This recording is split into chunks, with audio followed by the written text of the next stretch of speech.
Traces can be seen on paint films after evaporation of water drops. Forming traces seem like water drops. Reasons. 1. Amount of hardener is inappropriate, making coatings unable to be dry completely like usual. 2.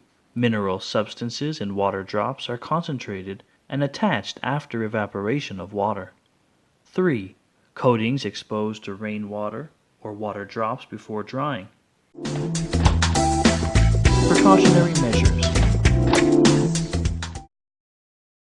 1. That it is not contacted by rainwater or dew should be ensured before complete drying. 2. It should be mixed and dried according to conditions provided in the product manual. 3. Foreign body or water drops on coating surfaces should be removed as soon as possible. Solutions. Light traces should be removed by grinding with polishing agents.